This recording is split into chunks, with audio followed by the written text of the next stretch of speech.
గారు ఏంటి నిన్న కేసీఆర్ గారు భవన్కి వచ్చారు, ఒక పార్టీ సమావేశం, ఒక కొత్త ఉత్సాహం వచ్చిందా? ఒకవైపు మీరు సర్పంచులు అసలు ఊహించని విధంగా ఈరోజు సర్పంచులు మేము గెలిచామన్నది ఒకటి, కేసీఆర్ మీ క్యాడర్కు బూస్టప్ ఇవ్వడం, అదేవిధంగా నిన్న చేసిన కామెంట్స్ పైన మనం చూసాం వీళ్ళందరూ ఎవరు సీరియస్గా తీసుకోవట్లేదు. కేసీఆర్ మాటలు చూస్తే గతంలో ఇట్లా 2001 నుంచి ఎట్లా ఉండను ఆ రకంగా ఉద్యమ మాటలు అయితే మాట్లాడారు, కానీ ప్రకాష్ రెడ్డి గారు చెప్తున్నారు ఆ మాటలకు ఆయన వయసుకు ఏం సరిపోదండి, సహకరించదు బాడీ. సార్ మాట్లాడింది కూడా నాకు క్లారిటీగా లేదండి. ఈరోజు పాలమూరు రంగారెడ్డి గురించి ఏదైతే మాట్లాడుతున్నారో ప్రాజెక్టులకు సంబంధించి కాస్త క్వశ్చన్ అయితే వస్తుంది కదా, అవు కేసీఆర్ 10 ఏళ్ళు ఉండే ఎందుకు చేయలేకపోయాడు? ఆ క్యాలేశ్వరం మీద పెట్టిన ఫోకస్ ఈ 2 ప్రాజెక్టుల మీద పెట్టిన అయిపోయేది కదా, మరి ఆ రోజు చేయకుండా ఇప్పుడు వచ్చి వీలు చేయలేదని అంటున్నారు కదా. ఇది ఎంతవరకు ఇదన్నీ ప్రజలు కేసీఆర్ చెప్పే మాటలు నమ్మే పరిస్థితి ఉందా ప్రజలకి? మీకు ఏమనిపిస్తుంది? రాజేష్ గారు, ముందుగా ప్యానల్ ఉన్న పెద్దలకు నమస్కారము, మీకు అదే ఛానల్కు నమస్కారం. నమస్తే అండి. అయితే ఒక్కటేంది అంటే, నిన్న జరిగిన మీటింగ్ ఏంది అంటే బీఆర్ఎస్ పార్టీ లెజిస్లేచరు అదేవిధంగా రాష్ట్ర కమిటీ సంయుక్తంగా జరిగిన సమావేశం. దానికి రాష్ట్ర అధ్యక్షునియా ప్రతిపక్ష నాయకునియా సార్ అటెండ్ కావడం జరిగింది. అయితే దాంట్లో అంతర్గతమైన విషయాలు చాలా చర్చలు చేసుకున్నాం. పార్టీని ఏ విధంగా మనము ఉద్యమంలో ఉన్నది, అదేవిధంగా తర్వాత కార్యక్రమం 10 yearsలో మనం ఏం చేసినామో, ఆ తర్వాత కూడా ఈ 2 సంవత్సరాలు ఏం జరిగింది, ఎట్లా అనేది అన్ని రకాలుగా కూడా మేము చర్చించుకోవడం జరిగింది. పార్టీని కూడా సంస్థాగతంగా ఏ విధంగా నిర్మాణం చేసుకోవాలి, ఏ పద్ధతిలో నిర్మాణం చేసుకోవాలి అనే దాంట్లో కూడా సవివరంగా చర్చ చేసుకోవడం జరిగింది. అయితే కాకపోతే ఒకటి ఏంటి అంటే, ఇప్పుడు పాలమూరు రంగారెడ్డికి సంబంధించింది ఏంటంటే, రంగారెడ్డిలో వికారాబాదు ప్రాంతము, రంగారెడ్డిలో ఏది ఇబ్రాహీంపట్నము, ఇప్పుడు ప్రకాష్ రెడ్డి గారు చెప్పినట్లు యాచారము ఇబ్రాహీంపట్నం కాన్స్టిట్యున్సీతో పాటు నల్గొండ కూడా అక్కడ పాలమూరు ఎఫెక్ట్ ఉంటుంది. పాలమూరు రంగారెడ్డి వాటర్ పోతాయి. అయితే ఆ జిల్లా వాళ్ళం కూడా అందరం ఉన్నాం కాబట్టి అక్కడ పూర్తి స్థాయిలో చర్చించడం జరిగింది. దీంట్లో ఒక్కటే ఏంది అంటే, మా నాయకుడు అక్కడికి పార్టీ మీటింగ్ అటెండ్ అయ్యి, లెజిస్లేచర్ సంయుక్తంగా జరుపుకుంటున్న పార్టీ మీటింగ్ అటెండ్ అయ్యి ఏదైతే చర్చ జరిగిందో ఆ చర్చ లోపల అనేకమైన విషయాలు జరిగింది అనేది నేను చెప్పడం జరిగింది ఇప్పటికీ. అయితే ఒక్కటి ఏమంటున్నా రాజేష్ గారు అంటే, పాలమూరు రంగారెడ్డి ప్రాజెక్ట్ ఏదైతే ఉందో స్టార్టింగ్ నుంచి కూడా మనం కొంత చూసుకుంటే దాన్ని ఆపింది ఎవరండి? కోర్టు పోయి ఆపింది ఎవరు? కాంగ్రెస్ పార్టీ కదా. కాంగ్రెస్ పార్టీ వాళ్ళే స్టే తీసుకురాలేరా దాంట్లో? ఇప్పటికి ఉన్న కేసులు కూడా ఇంకా కేసులు ఉన్నాయి. ఆ కేసులు కూడా అన్ని కాంగ్రెస్ పార్టీ వాళ్ళే కదండి ఆ రోజు వేసింది. ఇప్పుడు ముఖ్యమంత్రి గారు చెప్తా ఉన్నారు. ముఖ్యమంత్రి గారు ఏమంటున్నారు అంటే, నేను పాలమూరు పులి బిడ్డను అంటున్నాడు. మరి 2 సంవత్సరాలు అయింది కదండి, ఇంకా కూడా 10 సంవత్సరాల స్టోరీనే చదువుకుంటూ ఏం చేశారో అదే ఒళ్ళిస్తుంటే, గతంలో 50 సంవత్సరాలు మీరు పరిపాలన చేసి మా ప్రాంతంలో తాగునీటికి కూడా కష్టమయ్యే పరిస్థితి, సాగునీటి అక్కడ దేవుడెరుగు, తాగునీటి కూడా లేని పరిస్థితుల్లో కాంగ్రెస్ పరిపాలన జరిగింది.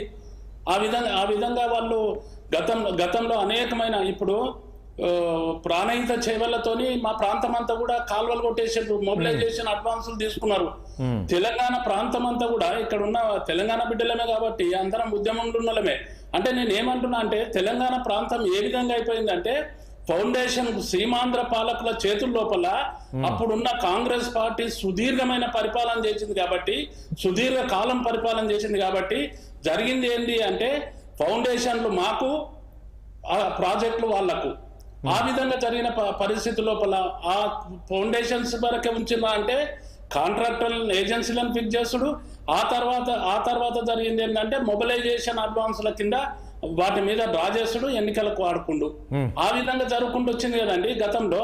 అయితే ఆ 10 years పరిపాలనలో ఇంచుమించు పాలమూరు రంగారెడ్డి మోటార్లు పెట్టి వాటర్ రిలీజ్ చేసే దగ్గర వరకు అంటే 90-95% వర్క్ అయిపోయిన పరిస్థితి ఉంటే, మరి 2 సంవత్సరాల్లో ఏం చేసినండి ముఖ్యమంత్రి గారు? ఏం చేసినారు?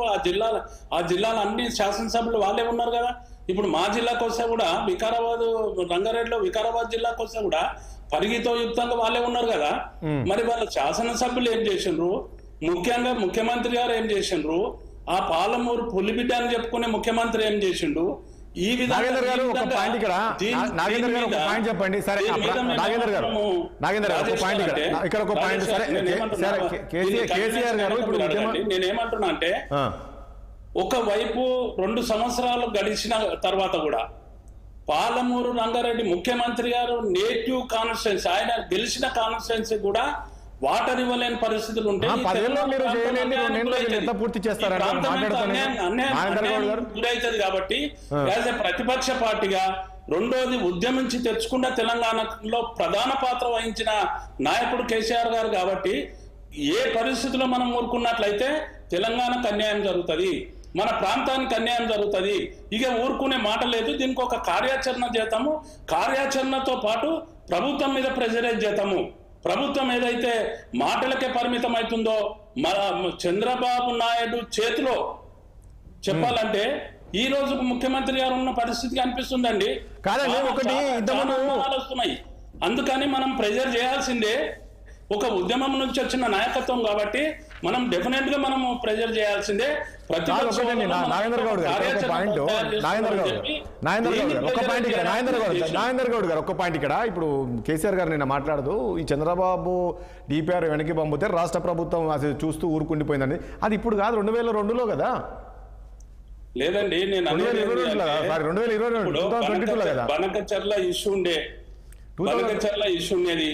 దాని మీద ఎంత సీరియస్నెస్ ఉండేది ప్రభుత్వానికి అనేది చాలా పెద్ద ఎత్తున మనం చర్చ చేసినాం. అట్లనే నేను అనేది ఏంటంటే, ఈ రోజు కూడా చంద్రబాబు నాయుడు గారు ఏ విధంగా ఉన్నా కూడా నీటి లోపల మాత్రం విషం గక్కే పరిస్థితి తెలంగాణ మీద ఉన్న పరిస్థితి ఉన్నది. ప్రాజెక్టులు పైన ఒక విషయం నాగేందర్ గారు ఇక్కడ ఒక పాయింట్ చెప్పండి. నాగేందర్ గారు ఒక పాయింట్ చెప్పండి ఇక్కడ, దయచేసి ఒక పాయింట్.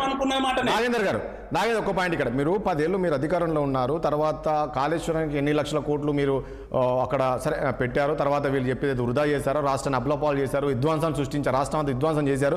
ఇవన్నీ మనం చూసాం. ముఖ్యమంత్రి గారు మంత్రులు ప్రజల్లోకి తీసుకెళ్లారు, తర్వాత కాంగ్రెస్ పార్టీని గెలిపించారు కదా. ఈ రోజు కేసీఆర్ వెళ్ళి నేను ఈ పాలమూరు రంగారెడ్డికి అన్యాయం జరుగుతుంది, ఎత్తిపద అన్యాయం జరుగుతుంటే ప్రజలు నమ్మే పరిస్థితి ఉందా?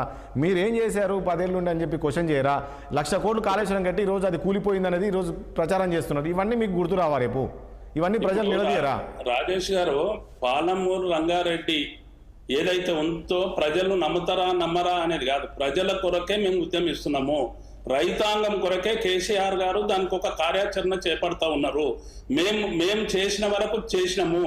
90-95% మేము అక్కడ చేయడం జరిగిందండి. జరిగిన తర్వాత ఏదైతే ఇంకా బ్యాలెన్స్ ప్రాజెక్ట్ ఉందో దాన్ని పూర్తి చేసి నీళ్ళు ఇచ్చే బాధ్యత వీళ్ళది కాదండి. వికారాబాద్ లో మీటింగ్ పెట్టిండు ముఖ్యమంత్రి కాకముందు, పిసిసి అధ్యక్షుడిని హోదాలు పెట్టిండు. ఆ రోజు అన్నారు వాళ్ళు అక్కడ ముఖ్యమంత్రి అయ్యిండ్రు, అక్కడ చేసుకున్నారు, నేను ఇక్కడ ముఖ్యమంత్రి అయితే ఇక్కడ చేస్తాను. ఏం జరిగిందండి మరి వికారాబాద్ ప్రాంతం లోపల, రంగారెడ్డి జిల్లా లోపల ఏం జరిగింది?